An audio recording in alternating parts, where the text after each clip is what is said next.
Overdue. Welcome to picking shows for summer 2018. Alright, at this point, you either know or don't care because no one actually watches the show, and I don't know why I make it. Alright, let's go. Shingeki no Kyojin Season 3, third season of Shingeki no Kyojin. Alright.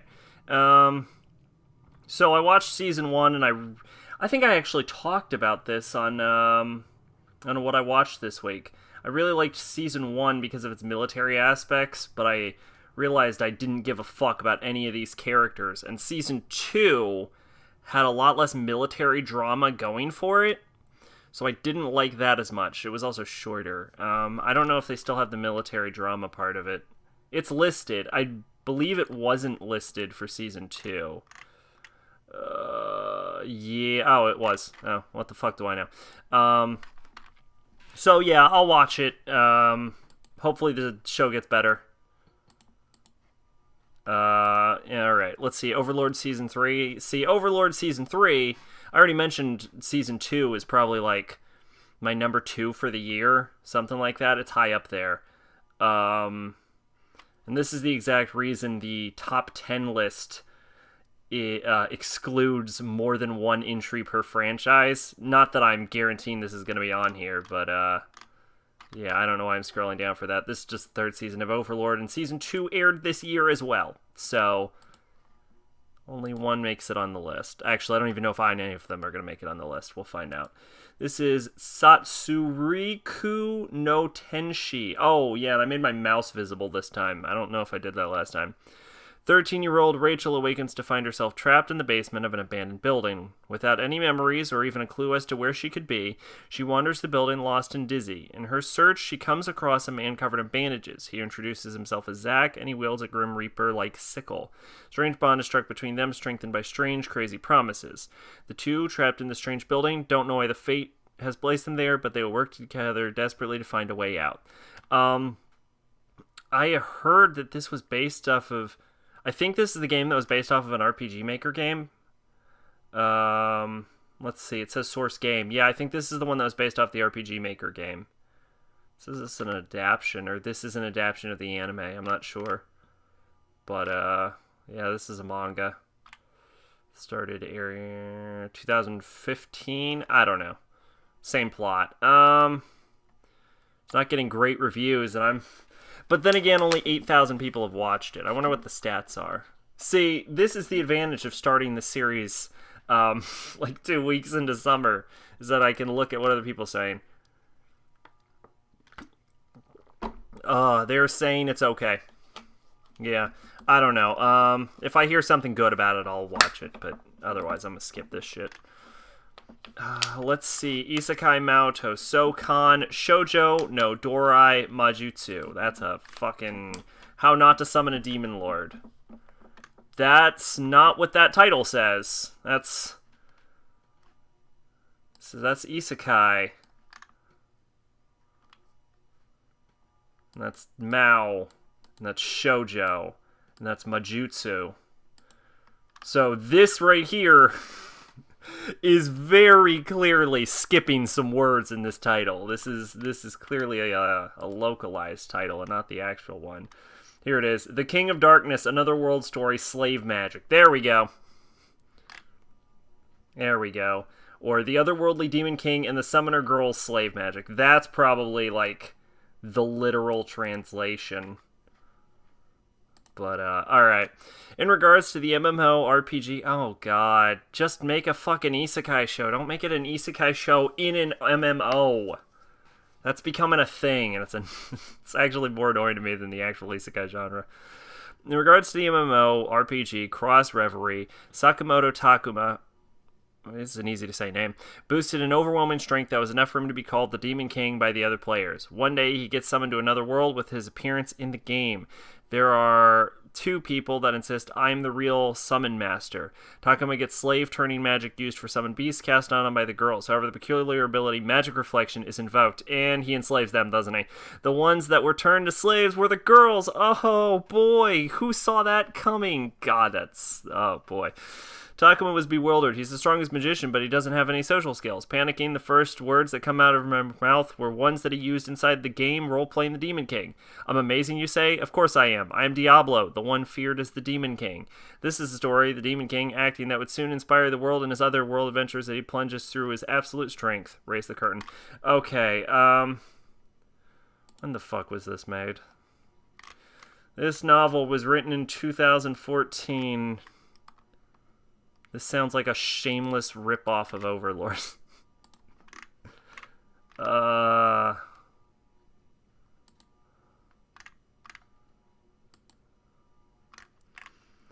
2012. This is in fact a shameless ripoff of Overlord. Okay. Fully coolly progressive. Right, they were making this. Whew! Yeesh. Why only 4,000 people? Is it already started airing? June 2nd.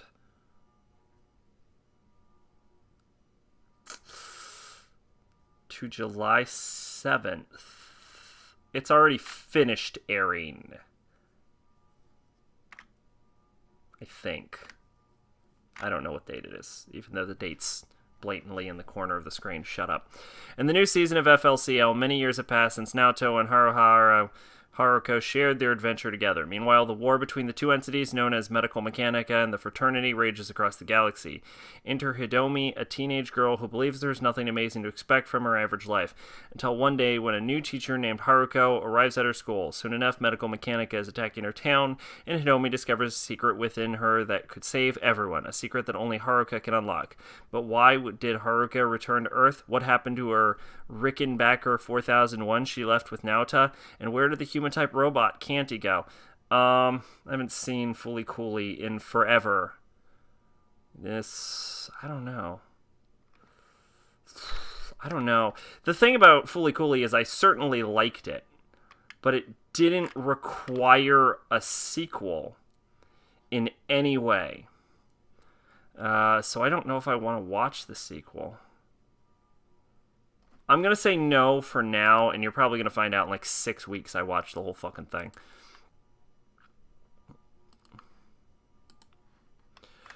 Alright, this is Hataraku Saibo TV. Or Cells at Work. Oh, I've seen a few clips of this. I would have probably skipped this. I think I read the synopsis. I think I had the manga suggested to me at some point, and I looked at it and I'm like, that doesn't sound interesting. But I've seen a few clips, and I might actually watch this. This is a story about you, a tale inside of your body. According to a new study, the human body consists of approximately 37 trillion cells. These cells are hard at work every day within a world that is your body, from oxygen-carrying red blood cells to bacteria-fighting white blood cells. Get to know the unsung heroes and the drama that unfolds inside of you. It's a highly relatable and interesting story that is the life of the cells. Is reminiscent of Osmosis Jones.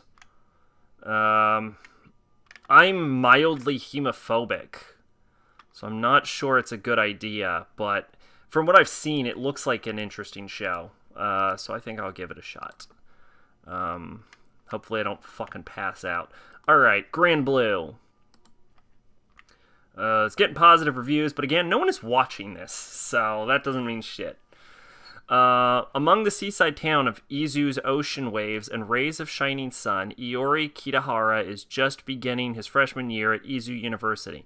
As he moves into his uncle's scuba diving shop, Granblue, he eagerly anticipates his college life, filled with beautiful girls and good friends. But things don't exactly go according to plan. Upon entering the shop, he encounters a group of rowdy, naked upperclassmen who immediately coerce him into participating in their alcoholic activities. Though unwilling at first, Iori quickly gives in and becomes the heart and soul of the party. Unfortunately, this earns him the score of his cousin, Chisei Kodagawa, who walks in at precisely the wrong time. Undeterred, Iori still vows to realize his ideal college life, but will things go according to the plan this time, or will the situation take yet another dive? What the fuck? And this is by Mal Rewrite, so this is a better synopsis than you normally get. Well, that guy is clearly into anime. Isn't that the girl from Lucky Star? Zooming in didn't help, but it looks like the pink-haired girl from Lucky Star. I've never seen Lucky Star. I really should get around to that shit. One of those pictures about diving, so I think this has to do about diving. It's comedy, setting, slice of life. How long are the episodes? I don't know. Don't know how long the episodes are. Okay, that's fine. No, that didn't really grab me. Hane Bado. That was mispronounced, I can already tell. Oh, this is about tennis. I think I saw a clip of that, and it was like, or badminton. It's about badminton, and I was like, that's kind of interesting. I might be convinced. Let's see, setting sports. Oh, this is sports. Oh, this might just be about just straight up badminton. Then that might not be as interesting. Iono Hana Saki, the first-year student at Kanagawa Prefectural, Jesus Christ, Kitakomachi High School, has a badminton ability to surpass others effortlessly, yet avoids playing the sport. She meets Nagisa Araki, a third-year student who practices day and night, aiming to become the best player in Japan. Encouraged by coach Tachibana Kentaro, supported by club colleagues, and fired by various Fired up by various rivals, the two engaged in their youth and adored sport so thrilling like a shuttle flown at high speed. So I think this is just like a straight up badminton sports show. I want to look into this a little more. I'll mark it as I'll watch it now, but don't be surprised if I don't end up watching it. We'll put that as a solid maybe. Okay, Island. There's fucking girls raising up their skirts already. So that's already a good sign. Okay, Island. Urashima, an island far from the mainland, the people who live there lead carefree lives, but 5 years ago, the island's three great families suffered a series of misfortunes and succumbed to suspicion. The people of the island cut off all contact with the mainland and began to slow decline. The key to saving the island lies in three girls who belong to the three families, but they are bound by traditions and are conflicted.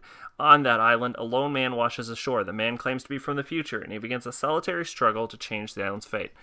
That, first off, this is not getting great coverage. Girls are kind of cute, but her face is at like a weird angle, and her chin's kind of fucked up there. That's, in fact, what's up with her leg angle right there? How is she sitting like that? Like, it looks like her leg joint is bending sideways, and her head joint is moving forward, and she's got this like smile on her face, and her chin's fucked up. That's not a good sign. That's not a good sign that this is the poster they've decided to go with. The plot reminds me of Umi no Misaki, which I don't think has an anime. Umi no Misaki.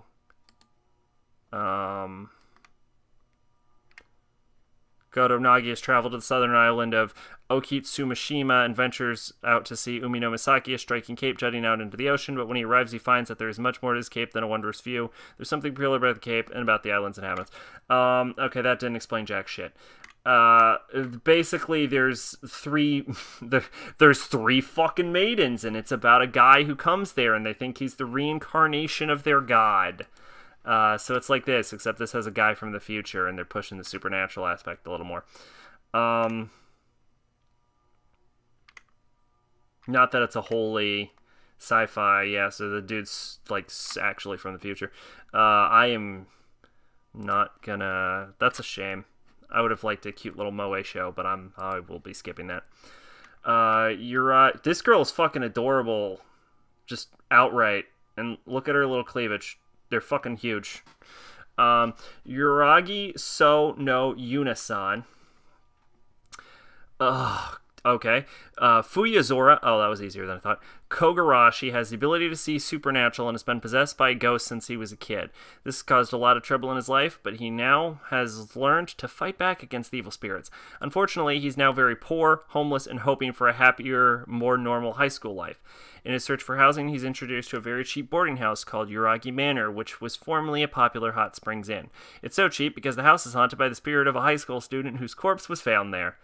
Kogarashi doesn't think this is going to be a problem for him, and the rest of the house tenants appear to be sexy women. While relaxing in the hot springs, though, he finds there's an issue with Ghost banishing plan.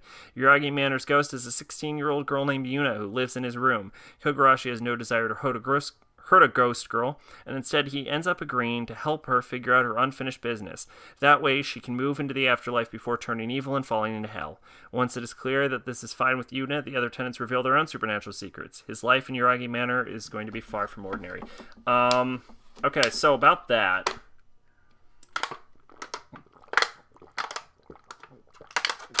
Oh, that was the sound of a water bottle just getting chugged.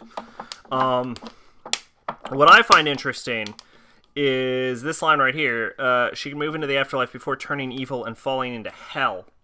That implies there's something going on here. That implies conflict, like right out the bat. And then we got other sexy women with supernatural secrets. What's this? Comedy, ecchi, harem, romance, shonen, supernatural. I bet I would enjoy this show, which is why I'm going to mark it. But here's what I'm also predicting. I'm also predicting that the manga this is based on isn't finished, and it's not, and I'm also going to assume that the ending is going to be really unsatisfying, so look forward to not seeing that on the top 10 list this year. Banana Fish. That's an interesting title. This is a shoujo series, interestingly enough. That's got a, like an 80s, 90s art style. Like, that's some classic shit right there. That's probably part of this, like, new throwback thing that people are doing. Nature made by Ash Lynx beautiful. What? Nurture made him a cold, ruthless... okay, it's a nature versus nurture thing. Nature made Ash Lynx beautiful. Nurture made him a cold, ruthless killer. A runaway brought up an adopted heir and sex toy of Papa Dino Golzine. Ash, now at a rebellious age of 17, forsakes the kingdom and held by the devil who raised him. But the hideous secret that drove Ash's brother mad in Vietnam has suddenly fallen into Papa's insatiably ambitious hands. And it is exactly the wrong time for Eiji Okumura, a pure-hearted young photographer from Japan, to make Ash's Lynx acquaintance. Is this a Shonen Ai series? Because it sounds like these two are gonna start fucking. It doesn't say it is, but I bet if we go to the side story... Nope, okay, never mind. Tell me that doesn't sound like those two are like... Look, we got two guys. We got a guy that used to be a sex toy to what I assume is that guy. And we got like a fucking... like a blonde white guy and a Japanese... That is a yaoi's plot right there. That is the plot of a yaoi. That whole thing. And I want no part of it. Not because I have a problem with yaoi, but because it's not my thing. Kenro Cyrus the Jaeger. That just says PV Vampire version, so already we know this has vampires. By PA Works, a studio that has made some of my favorite anime and some horseshit. The series takes place in the Imperial... Actually, I believe it made my actual favorite anime. It did. The series takes place in the Imperial capital of 1930. A group of people known as Jaegers landed on Tokyo Station. They carry musical instrument cases and come to hunt vampires. A man named Yuli stood among them with a striking serenity and unusual aura. Known as a werewolf who had his home village destroyed by vampires, he and the Jaegers engage in a battle against the mysterious holy ark known as the Ark of Sirius. What awaits them? That sounds like absolute horseshit. Sirius by Kishida Kyojin. And the Akaboshi Rockets. Why do I know that name? Is it Gate? Yeah, they did Gate. That's why I know them. They did Gate. Do I remember liking Gate's OP? I don't remember Gate's OP. I'm sure they did a fine job. This, on the other hand, sounds terrible. And also, the violin case is reminiscent of Blood Plus. That plot is actually vaguely reminiscent of Blood Plus, but only slightly, not like all the way. Oh shit, Free. Finally made a sequel to Free. I'm draining water faster than when I stream.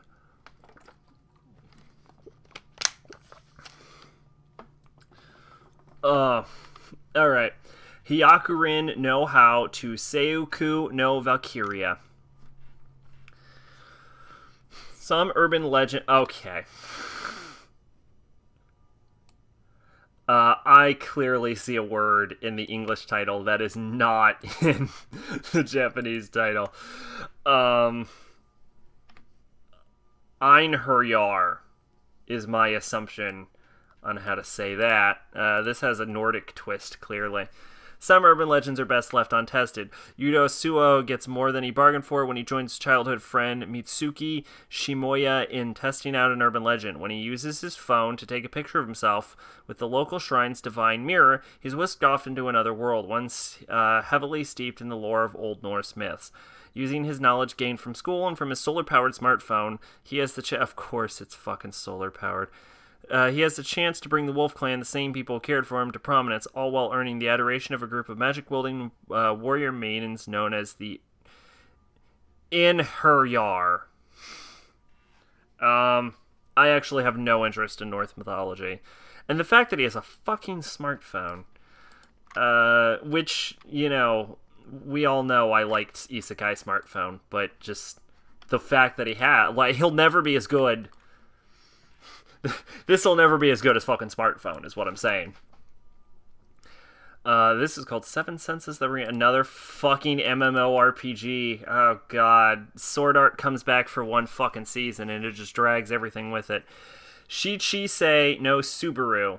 In the popular MMORPG Union, there existed... This is the second fucking thing we've read that starts in the popular MMORPG World Union, there existed a legendary party named Subaru. This party, made up of a group of childhood friends and elementary schoolers...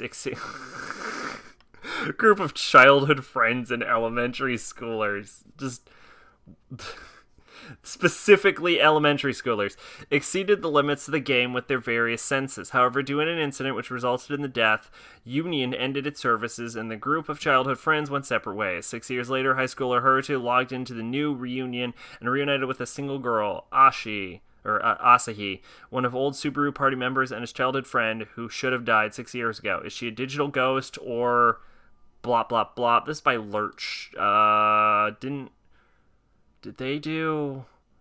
I want to say they did Princess Principal. I might be talking out of my ass. Also, this sounds terrible. We're not watching it. No, they did Assassination Classroom. Yeah, they did some shit. They did some good stuff. And... Hamatara, which means they shouldn't be anywhere near writing. Who the fuck did Princess Principal? This has nothing to do with picking shows at all. I thought it was Lurch. It was Actus and Studio 3 Hertz.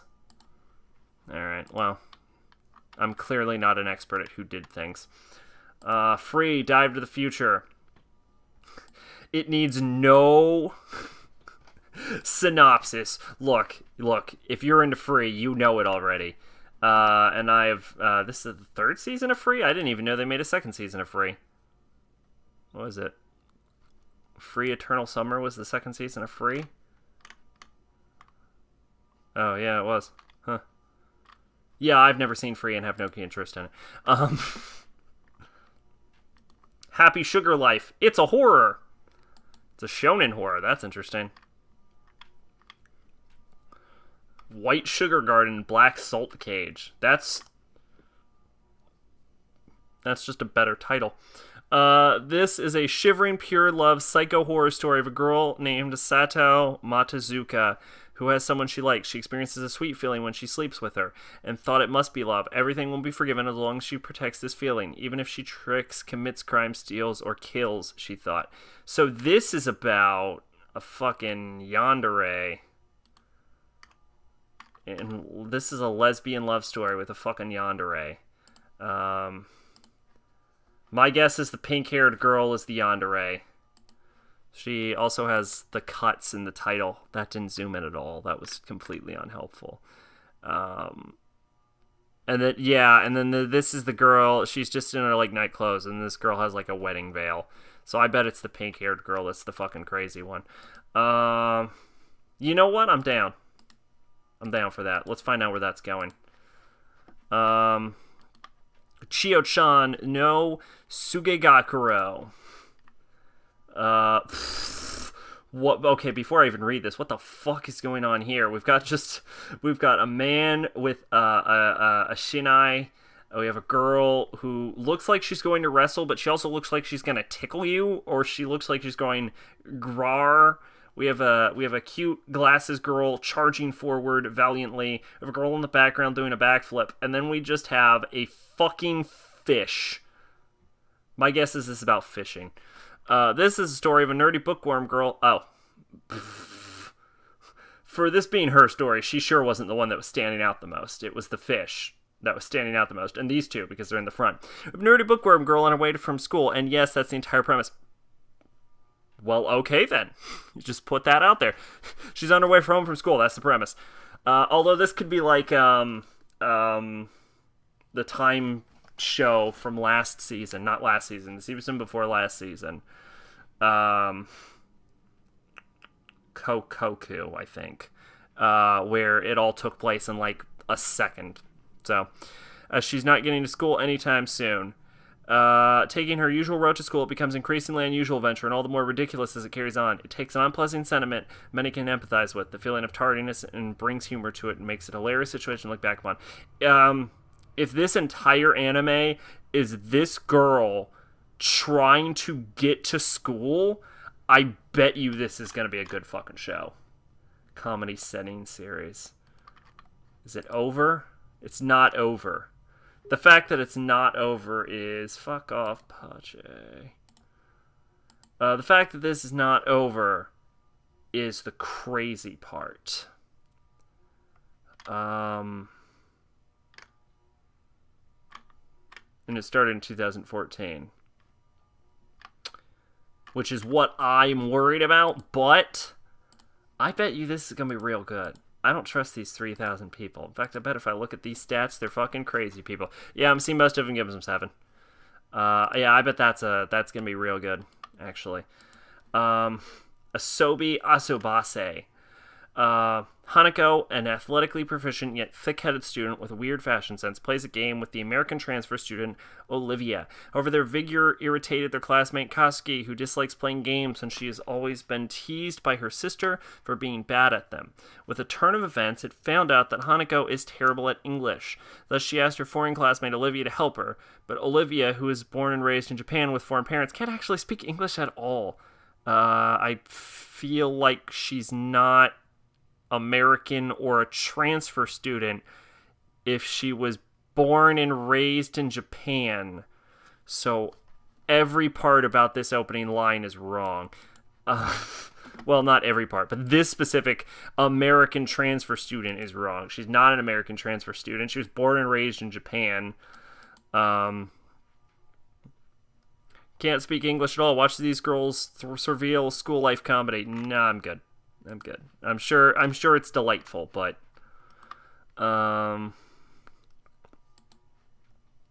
story takes place in Okinawa, where Haruka forms a beach volleyball pair with Kanata. Kanata, who couldn't handle the pressure put on her by her short height, had given up beach volleyball already, but is convinced by Haruka to step back on the sand once again and aim for the junior tournament. I think this is what I saw. Is this a comedy, ecchi slice of life sports? You know what? I have a good feeling about that. I'm gonna watch it. Did I fucking put in the badminton thing? I've changed my mind on the badminton thing. If not, I'm gonna watch the fucking badminton. Oh, I did. Okay.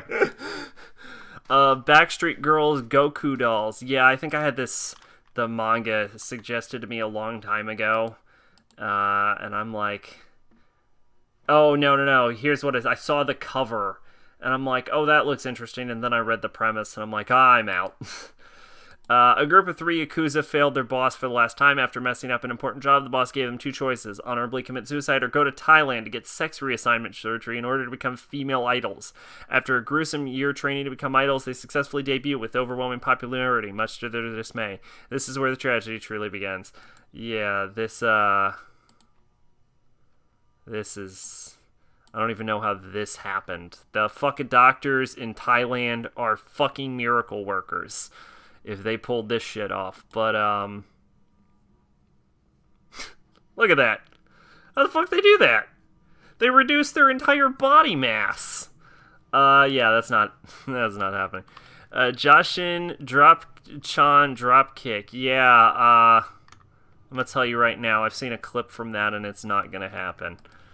Joshin Dropkick is a violent slapstick comedy about a delusional gothic Lolita, Urine, who summons a demon girl with the tail of a cobra, Joshin Jean. They have to live together until Urine finds a way to send Joshin back to hell, or until Joshin kills Urine. Yeah, I saw a clip where they, like, torture this poor fucking snake girl, and I'm like, that's really mean. I don't want to watch a poor snake girl get fucking tortured. That doesn't sound like a fun time. Sono Harasu no Kanrinin-san. Shina Aki is constantly being treated like a girl due to his feminine looks. Oh, I didn't realize that was supposed to be a girl. So he decides to move to Tokyo to attend middle school and attempt to change himself. However, what awaits him is his new home. Sonohara Su is a kind-hearted caretaker, Sonohara Ayaka, along with 3 female members of Aki's new middle school council, Yukimoto Yuzu, Yamanashi Sumira, and Kazuma Yuri. Kazami Yuri. I'm getting further and further away from being able to pronounce it. And so, Aki's new life in Tokyo, living with 4 girls. Yeah, that's a solid, and it's a 4 coma. That's a solid, I'm not saying it's a bad idea and that it can't be good, but I am saying it doesn't say anything that grabs me. I should have had the forethought to get another water bottle. I will be back in a second. I'm already back. Okay.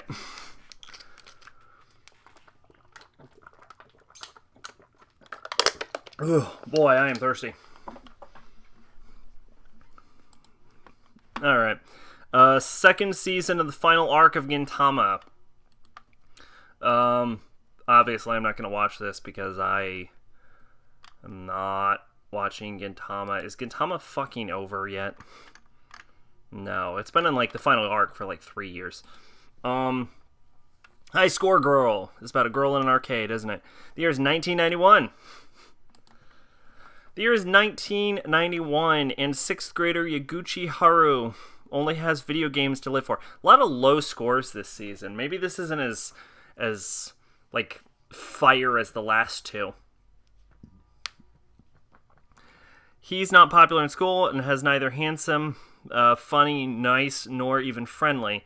The only thing he has going for him is that he's good at video games. One day at a local arcade, he plays Ono Akira, a fellow classmate, but who's popular, smart, pretty, and a rich girl that absolutely destroys him in Street Fighter 2.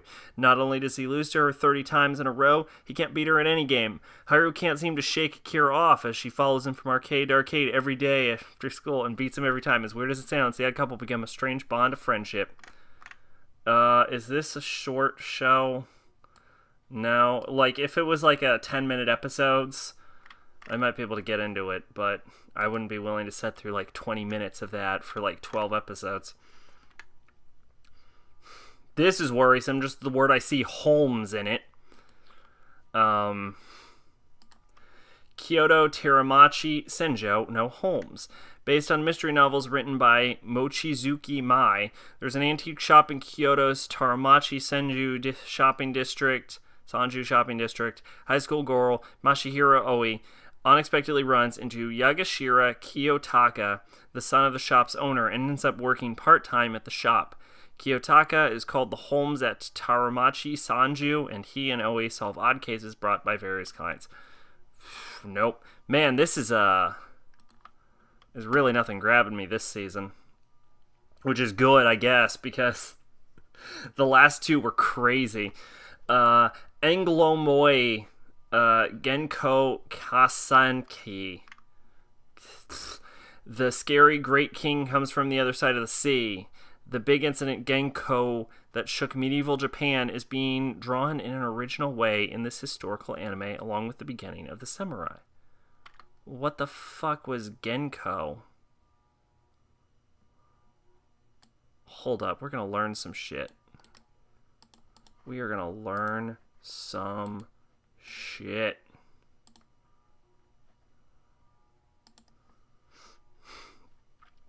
Genko was Japanese era name of the Southern Court during the era of Northern and Southern Courts after Gentoko and before Kenmu. This period spanned from August 1331 through January 1334. Reigning emperors were Emperor Go-Daigo Tenno in the south and Emperor Kogon Tenno. I didn't even know there were two emperors. Events of the Genko era, the Genko War, which lasted the entire era, marked the fall of the Kamakura shogunate and led to the ultimately unsuccessful Kenmu restoration. The oldest extant Buddhism in Japan, the Kenko Shukusho, was completed in the Genko era, hence the era's name and its title. The massive project was a work of Koken Shirin. So it's apparently all about this war between Emperor Go-Daigo and Emperor Kogen. So it's like a historical piece. Oh, this is apparently about the Mongol invasion of Japan. Okay. Well, now we know. I was not aware the Mongols invaded Japan. But now we know. This looks like garbage already. Lord of Vermillion, Gurren no O, set in Tokyo. It's January 29, 2030. High-frequency resonance is observed in the vicinity of Tokyo, and the red fog rolls into the city. Those who hear the sound, humans and animals alike, pass out, losing consciousness. Everything shuts down in Tokyo, believing that the fog is carrying an unknown virus that causes an epidemic. However, 6 days later, after the incident, people wake up as if nothing happened. After that, Tokyo's sealed-off city sections gradually return to normal. However, since the high-frequency resonance, some bizarre events start to happen, and people find themselves being pulled deeper into more mysteries. Meanwhile, young people start to become aware of themselves and release their power hidden in their blood, discovering themselves as vessels of wisdom blood, which is a terrible name. Together being led by some unknown, they meet, communicate, and face unavoidable circle of fate, sacrificing their own lives. This is an action fantasy based on an arcade game. So I'm sure it's just delightful. God, why am I so thirsty? Chukan Kanriroku Tonegawa is a spin-off of the Kaiji series. Okay, well, technically I could just stop right there because I have no interest in Kaiji. Which follows Tonegawa, the right-hand man of Kazutaka Hyodo, the president of Tei Corporation and owner of numerous gambling tournaments. After Hyodo is getting bored with his life, he orders Tonegawa to organize so-called Game of Death, as it is his and his subordinates' job to keep the president in a good mood. Tonegawa must cooperate with his subordinates in order to make the president happy, and what follows is a humorous story of his interactions with his subordinates and other characters of the Kaiji series. Alright, well. Alright, it's... Despite people's love of Kaiji, it was not getting good reviews. This looks like porn. And it has a 2 in its name. Oh, that's because there's 2 of them. I got it. Okay, this is Joshiochi Tukai Onanoko ga Futakaita? The ceiling collapsed and a girl fell from the 2nd floor. Sosuke lives in... That's just Sosuke with a U. Sosuke lives in a rundown apartment building where his only consolation is that the landlord is a beautiful lady and the girl who lives above him is cute. One day, through the ceiling above, he creaks and bang in from the 2nd floor directly above him. The cute girl comes crashing down on him. In an erotic encounter that can only be classified as a miracle, hearts and bodies are connected by chance. Then, for some reason, he starts to live with both of these beautiful women. Under this one roof, just what exactly become this crowded love triangle. Is this... it just says ecchi. I was about to say, if this was a comedy, you could... like, do a lot with, like, just having a fucking hole in your roof that leads to a hot girl's apartment. I could see a lot of laughs to be had. But, if it just goes for the ecchi angle, then I feel like it's really... And there's not really a lot to go on.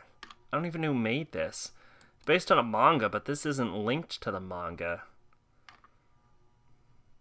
Is it fucking porn? Is it just straight up, like, an ecchi series based on porn?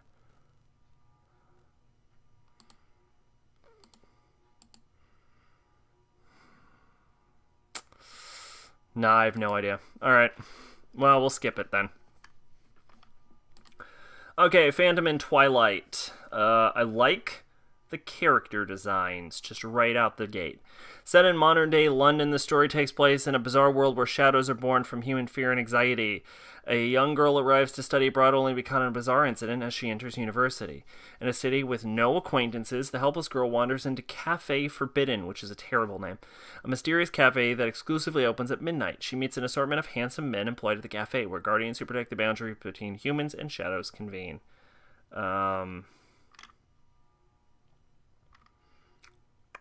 This is an original anime. I feel like I should almost watch it because it's an original anime. It says vampires. They just call them shadows here. Is this about vampires or shadows? This could be... I don't have a good feeling about this, to be honest. I love the designs of the characters, though. Like, I like the fashion. Not that guy. That guy's hair's stupid. But, the rest of them I like. But, yeah, I'll probably skip that. God, not a lot going on. That looks like Pride from Fullmetal Alchemist. Muhoyo to Ryuji no Mahoritsu Sodan Jimusho. Are you a victim of spirit possession? Yes. Who am I gonna call? Ghostbusters. Ha! Is there a ghost you need to send up and away or burn for all eternity? If the answer is yes, then you need Muhoyo and Ryoji, experts in magical law. Serving justice to evil spirits is their specialty. This sounds like, Wizard Barrister. Action, comedy, mystery, shonen, supernatural. You know what? And it hasn't started yet, so this is...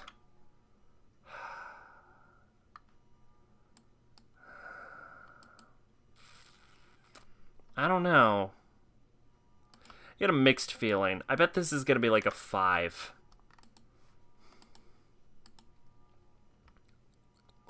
Average score 780. It's got the same plot synopsis. Ran for 159 in Weekly Shonen Jump. So this is like hardcore shonen. Yoshiyuki Nishi wrote this. What else did you do? Nothing I have heard of ever. Also the assistant of Takashi Obata. I don't know who that is either. Clearly has a defined art style.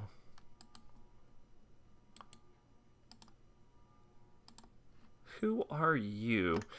Oh, this is Death Note's creator. This was the assistant to Death Note. Yeah.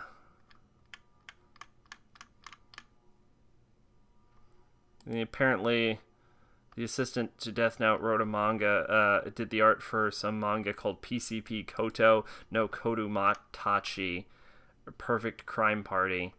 Perfect Crime Party is about 3 elementary school children who decide to form a perfect crime club, forming a seamless acts of crime. At the beginning of the series, their crimes are as simple as putting dirty tray on the desk of a boy that already took, returned his tray without being caught, or seemingly identical twin items. The plot follows the group's efforts to commit perfect crimes within their school. Oh, this was a novel. I was about to say, this could be relatively interesting as a manga. Just to see, like, if they keep escalating it. Like, there was a knife there. It's like, did they murder someone at one point? Anyway, yeah. This, I don't know, ran for 159 chapters. It was an action, comedy, mystery, shonen, supernatural. Might be worth a shot. Might be worth it. I want to say no. But I also don't want to spend any more time doing this. So we'll just say...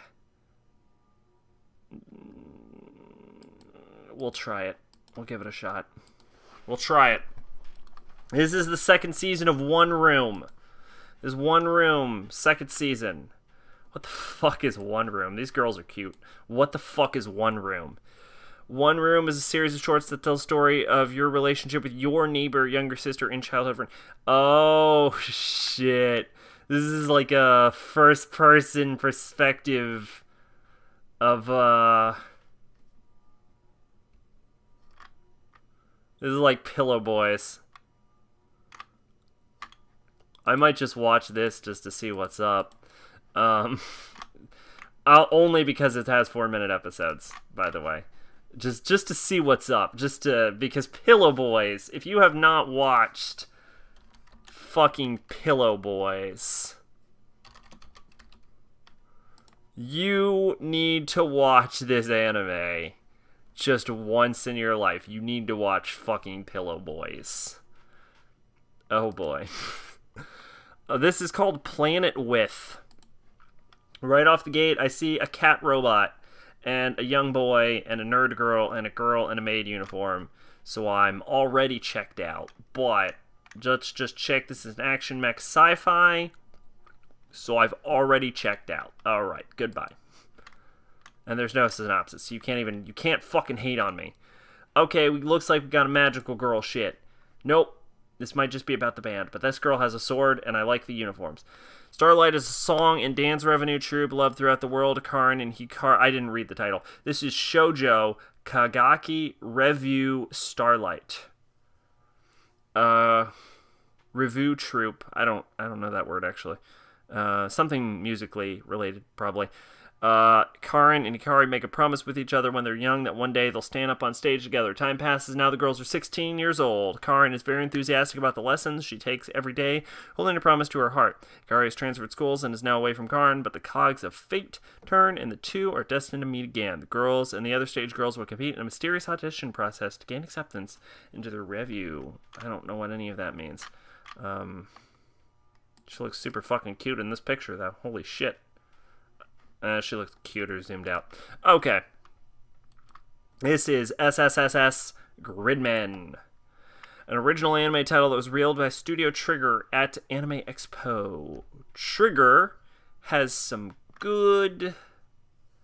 There's a good track record. I know not everyone liked Frank's. It's another fucking mech series, though. Ugh. Alright, so whether I watch this or not is like a question of like... Episode 1 was previewed at... Okay, we'll begin regular broadcasting. So this isn't even a summer anime. This is just what they, like, Mal did with Violet Evergarden, where they marked it, like, way earlier than they should have. So, yeah, we'll deal with this when it's actually fucking airing. How about that?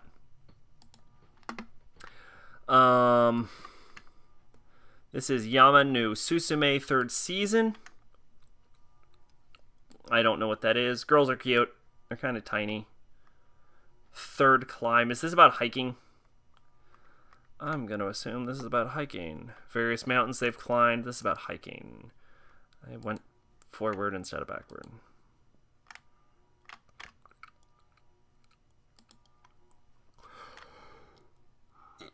Oh, shit. As child, Oe Yakumura adored mountains and was passionate about climbing. However, a playground accident has left her afraid of heights, turning into indoor hobbies. Unfortunately, now a shy and timid first-year high school student, Oe has become so absorbed in these pastimes that she can barely socialize with others, leaving her practically friendless. It's only when she runs into lively Hinata Karue, an old friend from her climbing days, that things start to change. Impulsive and high-spirited, Hinata insists on having Oe join her in all sorts of climbing activities. Though reluctant at first, Oe quickly finds that her time with Hinata brings back fond memories of their childhood, and they soon decide to start climbing again. As return to her past hobby starts to bring out her shell, Oe finds herself gaining close friends, taking on new challenges, and continuing on her encouragement to climb. This did not do very good in 2013 over in Malland. 3-minute episodes. This is actually relatively short, so you could just like power through this if this is worth a watch. But then the episode length increases as time goes on, so you can't just like inject it. And then this was 26 minutes, and these are 15, so you can just inject this. Right into your veins anymore. You can't do that. I don't care about mountain climbing. You all enjoy that. This looks like a hot guys. So does that. This both looks like this is just about fucking hot guys. The heroine is a normal girl. Great way to start right there. Just the heroine is a normal girl. Oh, right. Yume Okuku to Nemururu 100 Nin no Oji Sama. At this point, half the fun is just listening to me struggle to pronounce anything in Japanese, and some things in English. The heroine is a normal girl. One day she is invited to another world and becomes the princess of the dream world, where people use dreams as energy to live. What? I have so many questions about that. One day, the dream world is being attacked by something called the Yume Kui, Dream Eater, and many princes are being attacked by it. The heroine must wake them all up to save the dream world, but I thought dreams were energy. Why would she wake them up to save the... Okay, as the princes are unable to wake up due to having their dreams stolen. That... I felt like if I kept reading it, it would explain it. But it didn't. Okay. Senjushi! I don't like their uniforms. I think their uniforms are too over the top. Despair War. Whew. What a fucking way to start a sentence. Despair War is a battle fought between ancient guns and contemporary guns. I can see why it would be called the Despair War. We have flintlocks. Yeah, we have assault rifles. Oh god, or we're all dead. Time to reload. Oh, nope, we died again. Due to nuclear war, the world was destroyed. Under the full governance of a world empire, people are living with their freedoms taken. Despite the forbidden rule of owning any weapons, there is a resistance group secretly fighting against the world empire. They own ancient guns, left as art, and fight using these. I don't believe they can win, hence the skit I just did. Then the Kijushi appear as the souls of ancient guns. Okay, so these boys are guns. My guess is they're the guns they're holding. They're anthropomorphized guns. Proud and magnificent, the absolute royal are the only ones that can give hope to this world. The story depicts the everyday life of Kujushi. Of course it's the everyday life of the Kujushi. Why would it be about the horrible despair nuclear war you just set up? Laughter, despair, happiness, confusion, and pain. They all pursue their own absolute loyalty to fight. What do they fight for? What should they protect? I want to scroll down, and I want this genre to be comedy. Nope. You imagine. Jesus Christ. Alright, so these are the dudes, and these are probably them. They're probably the guns. Who is this for? Because I can't imagine guns are very popular among the ladies. And I feel like ladies can get their hot guys elsewhere. So, like, mixing guns and sexy men is just a bizarre combination. Like, I don't... What demographic is that? Is that... Maybe I'm wrong. Maybe there's, like, a total demographic for that. And I'm talking my ass, but I just sound like there isn't one. Onigaku Shoujo. There are 11 girls that consist of the C class. Is this about idols? Onigaku Shoujo Idol Unit under Pine Records. That sounds like that would be a record studio. Despite generating red sale marks and not being very popular, producer Ikabashi and the members are trying their best to up their levels. Nevertheless, Ikabashi suggests recruiting new member for Onigaku Shoujo, someone who can act as a catalyst for the success of the group. Thus, an audition was opened, leading to the soon-to-be legendary group's meeting to a girl named Hanako. Well, is it the pink-haired girl right here? Who is Hanako? Is it an original? So I don't know. Alright, well, I'm not gonna... Fuck, this season is... And we're getting to the no synopsises at the bottom, too. Oh, this is gonna run for fucking ever. Holy shit. This is Ani ni Tsukikeru Kosuri Wanai 2. Please take my brother away. 2. What is Please Take My Brother Away? What's your brother like? To Mao... this is one of them Chinese cartoons, isn't it? Yeah. No. It's got Japanese voice actors.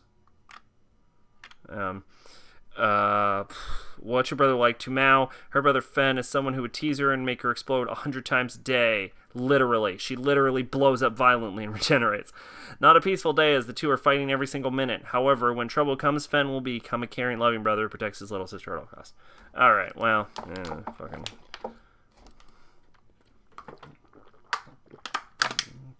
Ugh. This is Tsuki mo Gami Kashimasu. This girl's cute as fuck with her little high-end period outfit. And it's about, I think it's about Tsukigamis. So I'm interested already. The series is set during the Edo period. Well, fuck me. Edo period, I guess. But she's got the little black doodads that I associate with high-end period makeup.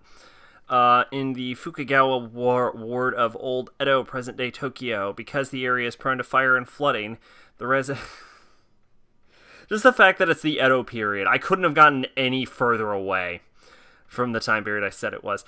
It's prone to fire and flooding. Residents rent everyday items like pots, futons, and clothing from shops instead of purchasing them, so as not to impede them when they flee. Obeni and Seiju, an older sister and younger brother, run one such rental shop called Izumoya. However, mixed in with their inventory are Tsukumogami, objects that have turned into spirits after hundreds of years of existence. The siblings lend these sentiment items to customers. Both Obani and and Seiji can talk to these spirits, and other Tsukumogami often come to the store after hearing of famed siblings. This could be good. Could also be fucking... Oh, shit. Miyavi did the theme song.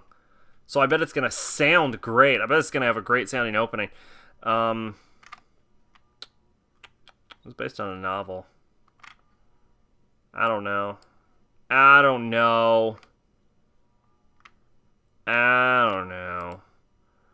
Because I bet the fucking Tsukumogami are going to be annoying as fuck. Yeah, I'll give it a shot. There's another one. Don't be surprised if I don't, but I'll say I'll give it a shot. Okay, Yami Shibai 6.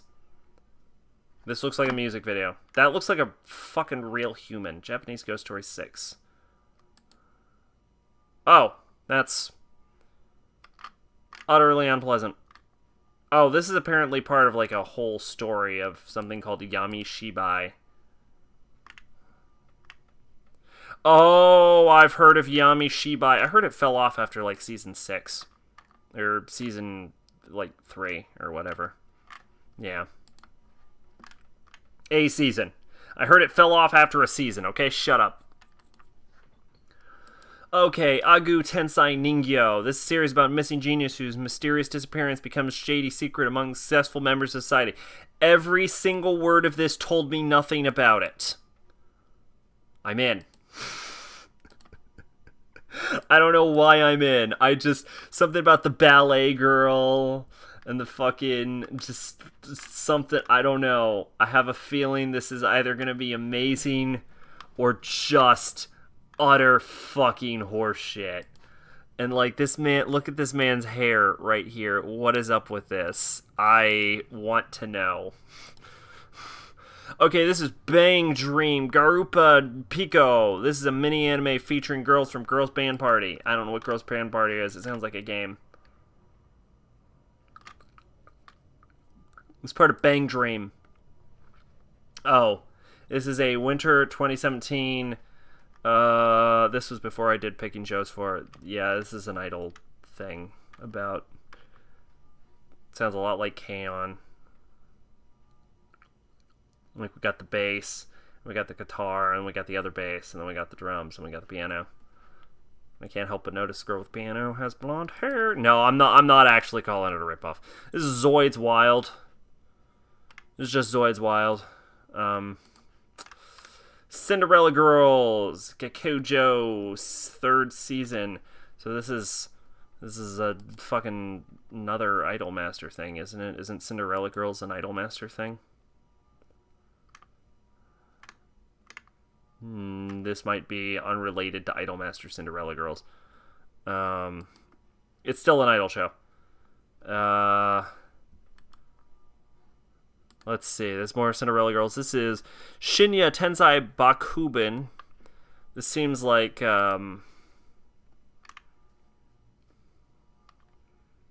this is apparently related to something called Genso Taibo. This is a comedy about a former genius who's now become a very eccentric. Okay, so this is part of the trend of bringing back anime from the 70s, apparently. who's become very eccentric and senile. His family deals with all kinds of crazy problems, and his old friends cause around the neighborhood. Okay, interesting. This is Hataraku Onisan number 2. Not to be confused with Hataraku Onisan number 1. Oh, this is about cat people. Story centers around cheerful Calico, Tapio. Yeah, wow, they're already doing season 2 for this, I guess. Good on them, I guess. This is Future Card Shin Buddy Fight. This is the 6th season of fucking Future Card Buddy Fight. Featuring Gao Mikado's son. Wait, is that the son of the main character of, like, the first Buddy Fight? I've never seen a fucking Buddy Fight, ever. But I need to know. Oh my god. Is this the main character? Is the main character of the new season the son of the main character of the first season?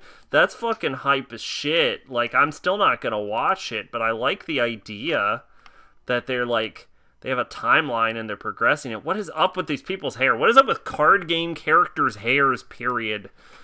Okay, this is Okoju to Yamane.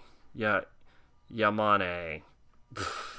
The franchise centers on 2 friends, a naive weasel who likes cute and round things, and a dormouse who plays innocent. Together they spend their days having fun in short stories set in the Nagano Prefecture. Okay, well, that's...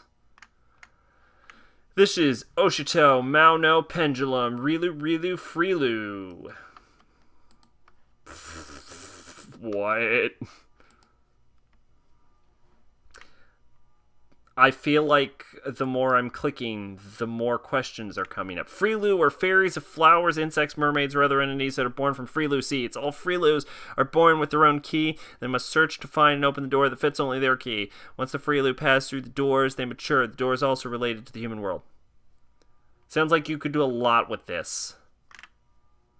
Like a fucking lot with it. And I doubt they do, because it's rated G. But, you could do a lot for, like, mysterious creatures born from seeds that can be from anything, and they have their own doors that they have to find. And it's like, who knows what's behind the door? Ooh, like, you could throw some shit in there. You could put a dark twist on it, but they clearly didn't. So, okay. This is Space Bug. It's 3D animated, I can already tell, so I'm already out. And with... Okay, well... This is fucking Spacebug. Did I click anything? This is continuing stories, so we don't need to read through any of this. Because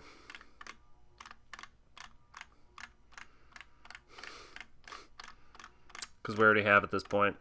These are ONAs. This is Dragon Ball Heroes. Oh, they made an anime of Dragon Ball Heroes, I guess. In May 2018, a promotional anime for Dragon Ball Heroes was announced to adapt the universe survival and present planet arcs. Dragon Ball Heroes is a trading card game in Japan. I know. Yeah, okay. Yeah. Fucking... Apparently we got Super Saiyan 4 Goku fighting Super Saiyan God, Super Saiyan Goku. I hope Super Saiyan 4 Goku wins. I like him better. I thought Super Saiyan God, Super Saiyan was stupid. Desiree, the Ring Incarnation. Holy shit. Is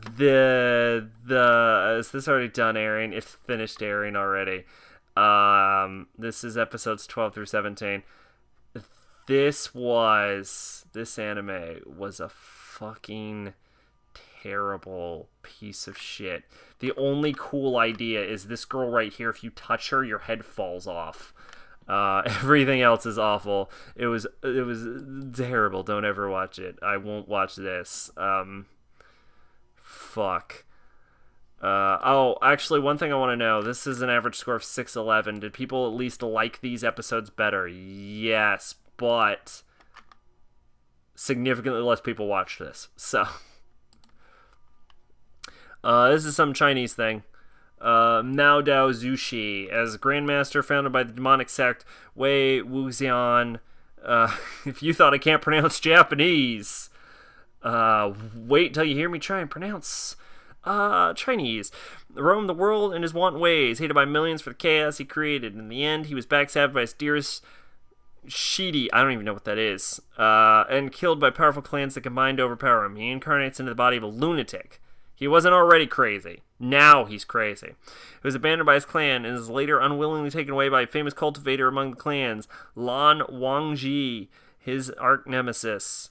This marks the beginning of a thrilling yet hilarious journey. I'm sure it is hysterical. All this death and murder. Of attacking monsters, solving mysteries, and raising children. From the mutual flirtation along the way, Wei Wuxian slowly realizes that Lan Wangyi is seemingly haughty and a different poker face holds more feelings for Wu Wuxian than he's letting on. Okay, so they get gay together, so that's cool. Yeah, Shonen Ai. I like the picture. I like the difference between the white and the water splashed around in the dark and the weird dark shadows, and then fucking Princess Luna's cutie mark in the background. That's pretty hype.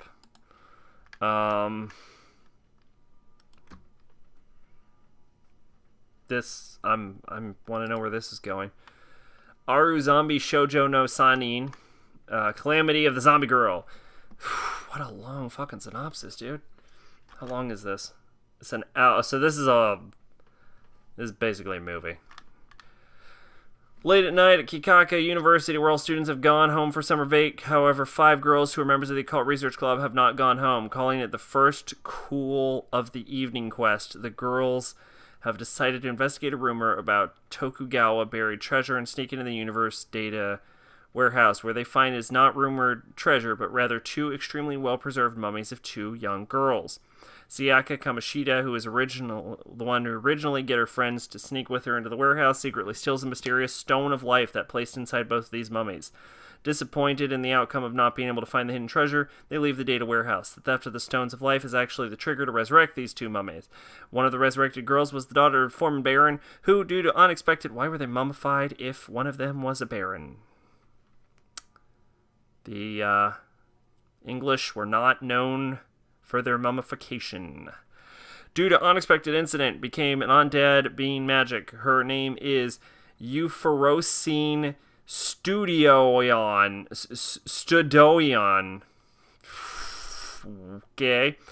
The other is Euphorosine's maid Alma the Fifth, who was created from a homunculus. Now the 2 girls attack the members of the Occult Research Club in order to get back the stolen stones. Can the members of the Occult Research Club survive this development? Also, why were these Stones of Life stolen? A bloody tragedy of the late-night student dormitory attacks. Wow. That just sounds... the proposed anime was soon to have been cancelled until a new implementation was... So this was... Wow, they announced this in 2012 and they didn't put it out in 2018.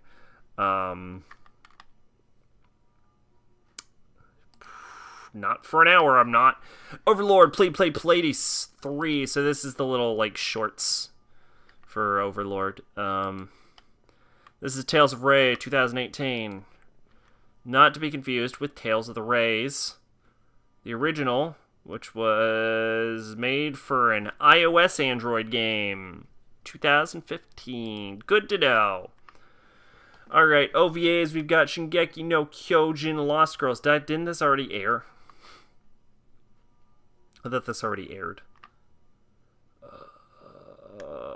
Anyway, probably not. I probably won't watch this. I probably will watch this, actually. I probably won't watch this anytime that I should. You're probably not going to be hearing about this year, but I probably will watch it. Masamune Kuno Revenge, no. Okay, this is what I'm interested in right here. We have Iyano Kaosera Nagara Opansu Miseta Moritai. Okay. Or I want you to make a disgusted face and show me your underwear. This is an unknown duration. No genres have been added. I just need to know what the fuck this is about. Look at this fucking picture of these girls making a disgusted face while they show their panties. Like, what the fuck is this about? And, here's why I need to know. If it was just, some guy, sexually harassing these girls, I'd be like, Oh, I'm not into that. But the fact that the statement is, I want you to make a disgusted face and show me your underwear, adds like this layer of like, hey, I have this weird fetish. And she's like, okay, what do you want to do? And he's like, I want you to show me your underwear. And she's like, okay, sure, but you've seen my underwear. It's like, no. But I want you to show me your underwear and make a disgusted face. What? Yeah. So I need to see this just to fucking know what the fuck this is. Here, let's look at the main character. We can't. What the fuck is this? I need to know. Okay. Kishibe Rohan. Wa. Ogun Kanai. Isn't this... Thus spoke Rohan Kishibe. Rohan Kishibe does not move. He accompanies Kyoko Izumi, a manga magazine editor, to buy a house at a village far out. Isn't this Millionaire Village? Millionaires who'd all mysteriously become rich at age 25. Didn't this air like last year? Yeah, this aired last year. Oh, they just like updated it because they're making another Thus Spoke Rohan Kishi. Just separate it. Just fucking separate the Thus Spoke Rohan Kishibes. They're two different OVAs. Bundled differently. Just separate them. Anyway, yeah, I've been meaning to watch that eventually anyway. But, Kekai Sensen Back to Back and Beyond OVA. This is an adaptation of Kekai Sensen Back to Back. What the fuck is going on with this? It's fucking tentacles and shit. Oh, isn't that the weird eye guy?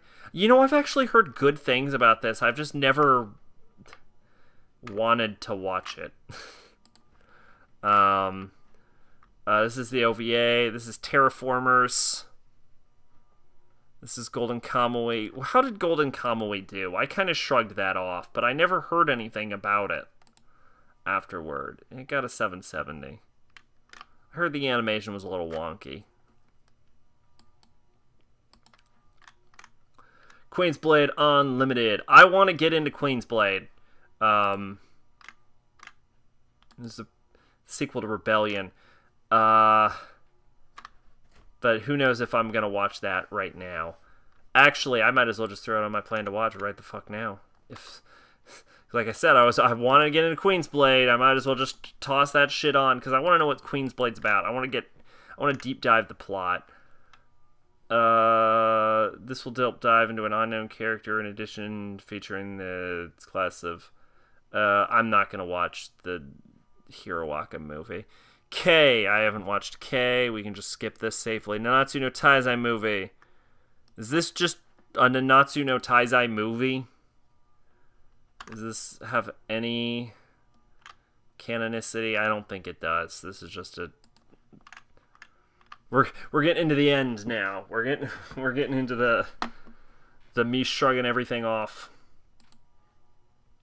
Okay, Kimi no Suizo wo Tabetai.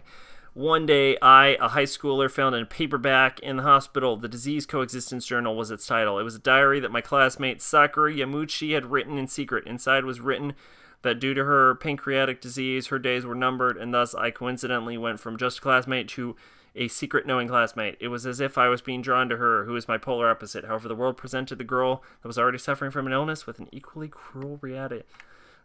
So this dude finds out that this girl has problems with her pancreas. It's supposed to be probably like really sad and make you cry and shit. So I'm gonna probably watch it at some point, but I certainly will not go out of my way. The new film adaptation of Nanan Biori that was screened in 2018. I'm gonna watch Nanan Biori someday. Natsumi Yujijo movie Utsu Semi ni Musubu. I forget what this is, but I've heard of it. I've heard of Natsumi Yujijo. Natsumi's Book of Friends. That's what I know its name as. Yes. It's actually pretty popular. Oh, it's about yokai or some shit. Yeah, okay. So it's a Natsume's Book of Friends movie. Another K movie. Shiki Kyo Ryori.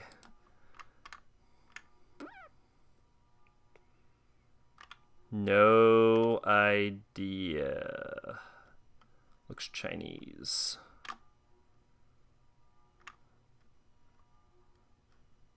Howliners, it is Chinese.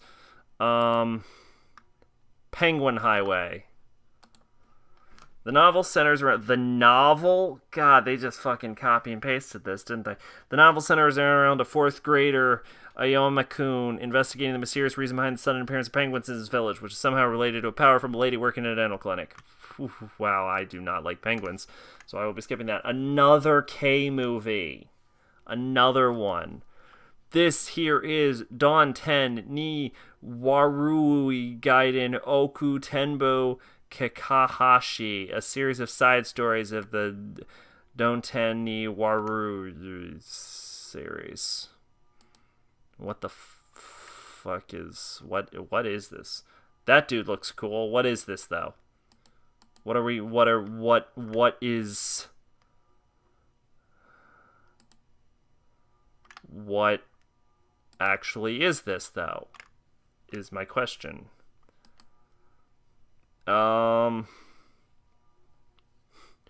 When swords were outlawed in the 11th year of the Meiji era, the mighty samurai population began to dwindle. Those who rejected the ban on blades rebelled, causing violent unrest to erupt throughout the countryside. To combat the rise in criminal activity, an inescapable lake prison was constructed. 3 Hmong young, born of the Kumo line, were given the duty of delivering criminals to the place of confinement. But could there be more to their mission than meets the eye? Okay, so this is about sword confiscation and shit. Alright. This is a historical shoujo series. Alright, well, now we know. I'm not gonna watch it. This is another Chinese thing. Chu Xiaoyi, Yao Zihi-chan, and Qi Jingguan are high school students in a small town, Longzi. I think I've actually heard of this place.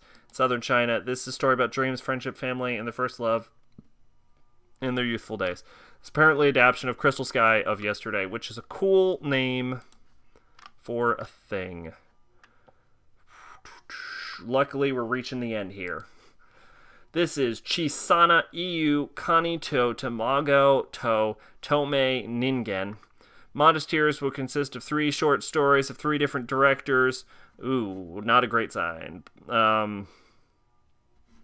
Kanini and Kanino by Hiromasa Yonabashi will be 15 fantasy adventure story of 2 crab siblings and will be long. And will be long? It's 15 minutes. What the fuck does that mean? Life Ain't Gonna Lose, also called Samurai Egg by Yoshiyuki Momosai, will be a 15-minute human drama showing the love between a mother and a boy. Invisible by Akihiko Yamashita will be a 14-minute action spectacle that centers on the lonely struggle of one invisible man. Studio Ponyak. Oh, this is Ponyak. This is Ponyak. Okay. Describes the shorts as tales of modest heroes over time. I bet it's actually a test drive for directors. To see who their Miyazaki will be. Oshie to Tabi Suru Otoko. The story begins at early Showa era. This is a cool tower. It's kind of got like a little spine. Showa era of the 20th century. A mysterious old man on a train relates the disappearance of his older brother 3 decades ago near the 12-story Rionkaku Tower that once stood in the seaside town of Ozu, Japan. The mystery revolves around telescopes, peep shows, and blurred boundary between reality and dreams. This is apparently an artsy film. Go ahead and skip that. More K. This is Wako Okami wa Shogakusei the movie. This is a comedy shoujo slice of life supernatural But let's go ahead and find out what this is actually about. Oh, she's super fucking cute. Look at her. When was this made? 2006. That's what I... But that does look like a 2006 shoujo. Oh my god, look at her. She's so fucking cute. Oh, and I wanted to see this, apparently. This was apparently a spring anime, which means I'll be watching this soon anyway. So apparently this is just a movie of something I'm already going to watch. Okay, great. We can go ahead and skip that. This is Tomika Hyper Rescue Drives Ahead, Kido, Kyokyo, Kisatsu, the movie. Look at this fucking goddamn man with his black scalera and fucking hand tattoo, and this fucking peppy girl. She's fucking cute as shit, actually. Holy crap. And these fucking robots that... these are just Transformers. These are fucking Transformers.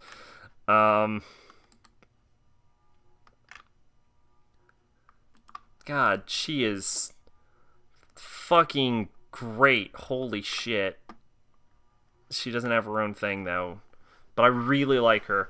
This story is set in the future, just a little after the present day. To respond to disasters beyond human comprehension, they built giant transforming robots.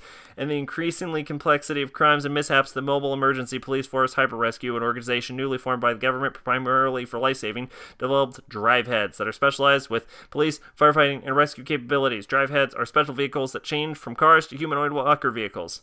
I don't know why you would ever want the ability to do that. The ability to fly, maybe. The ability to turn into a walking tank just seems unhelpful. Grade schooler Go Kurumada and other children found to be suitable become drivers and join forces with the Mobile Emergency Police and other adults. Even now, they race to the scene to protect peace and security of all humanity. Go rescue! So this is like a kid's show, right? Yeah, this is like a kid's show with a really fucking great design. Look at her. God, Jesus. I'm into it. Violet Evergarden Special, Fate Extra Special, Megalobox Special, and oh yeah, the Sky Island, and that's how we end up. The Sky, yeah, I will watch this, but I won't mark it as watch later. I'll just eventually have seen it. Okay, there we go. How much should we actually add at this point? I feel like I only added like. Hang on, including Queen's Blade. We'll just refresh this whole thing. I actually want to see. This is the last thing before I call the video. How much did we even add? I feel like not that much. 1, 2, 3, 4, 5, 6, 7. You know what? This might have been more than I thought. 8. Actually, now I'm kind of getting worried. We went a long time. Still, 8's 9. 9 is still slow for this year. Like, we added 13 the first time, and I'm not up to, like, 21. 9, or 10, or 9 again. I don't remember. 11 or 10. I don't fucking remember, man. It'll find out. Okay. So about 11 or 10. Yeah. That's not bad. Alright. Well, I hope you all had fun. I know you already left. That's cool. I don't mind. I've been Sacrobolic. You're Envoy of Hope. And that UQ holder video is never coming because I accidentally deleted the audio and I can't get it back because I cleared my recycle bin. Ha! You never thought I'd release the final update here. Later, fuckers.